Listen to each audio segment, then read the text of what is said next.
8살 때부터 17년 동안 같은 꿈을 이어꾸고 있던 주인공. 그 꿈속에선 가면을 쓴 여러 사람들이 TRPG 게임을 즐기고 있었고, 주인공은 꿈속 세상에서 17년간 같은 게임을 즐깁니다. 긴 시간 동안 총 30개의 말을 조종했고, 어떤 말은 허무하게 죽기도, 어떤 말은 세상에 큰 족적을 남기며 전설이 되기도 했습니다. 하지만 살아남은 모든 말은 승천의 단계에서 실패했고, 주인공은 30번째 실패를 겪었을 때 그 세상 사람들이 오늘로써 체험판이 끝났다는 말을 합니다. 그리고 다음날 꿈속, 그동안 함께 게임을 하던 사람들은 주인공을 보고 필미어짜 따위가 자신들을 속이고 함께 놀고 있었다며 주인공을 죽이려 하고, 그중 한 명은 어차피 지구는 이제 다른 세상과 합쳐지니 다시 돌려보내 더 고통받게 하자고 합니다. 그렇게 주인공은 꿈에서 깨어나니 그동안 즐기던 TRPG 게임 속 세계로 오게 됩니다. 오늘 리뷰할 소설은 31번째 말은 게임판을 뒤엎는다입니다.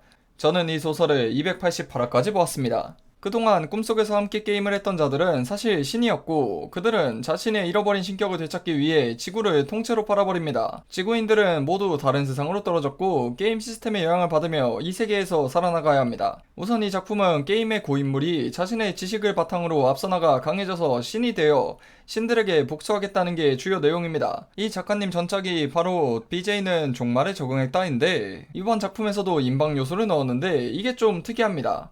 우선 주인공은 광기라는 자원을 후원받아 그걸 사용할 수가 있는데, 그걸 후원하고 주인공을 지켜보는 주체가 정확하지 않습니다. 나중에 떡밥이 될 수도 있으나 정확히 누구인지 나오지 않았고, 무엇보다 주인공은 그 시청자들이 존재하는지도 모릅니다. 그들이 후원하는 것도 모르고 그저 자신이 주목을 받으면 광기를 얻는다고만 알죠. 즉 시청자들과 주인공 간의 소통이 일절 없어서 인방물이라 보기는 힘듭니다. 그럼 이게 왜 존재하냐? 바로 개그 요소로 존재합니다.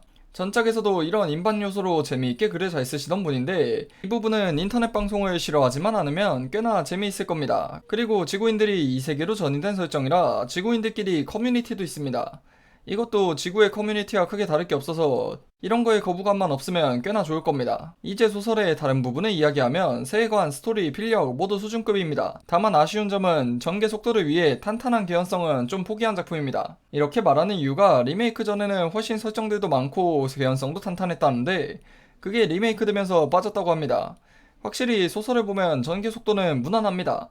빠르지도 느리지도 않은 수준인데, 개연성을 탄탄하게 했다면 개연성은 훨씬 좋을지언정 전개 속도는 꽤나 느려졌을 것 같군요. 물론 그래도 개연성이 아주 좋지 않을 뿐 부족한 수준까진 아닙니다. 이건 호불호 요소일 듯 하군요. 소설의 기본 바탕은 TRPG 게임을 바탕으로 하고 있는데, 이런 류 게임 많이 안 해보신 분들은 좀 안 익숙하실 수 있습니다. 이런 식의 소설이 없던 건 아니지만 적어도 흔한 소재는 아니지요.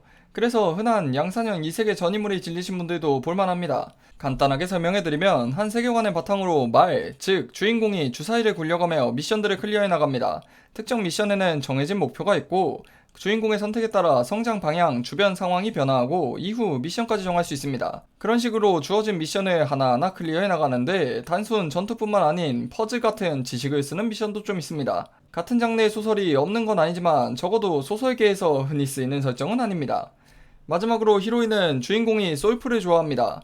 직업이 소환사라 주로 자신의 소환수들과 함께 여행을 하고, 소환수 중에 여자도 있긴 하지만 연애 감정 이런 건 눈꼽만큼도 없습니다.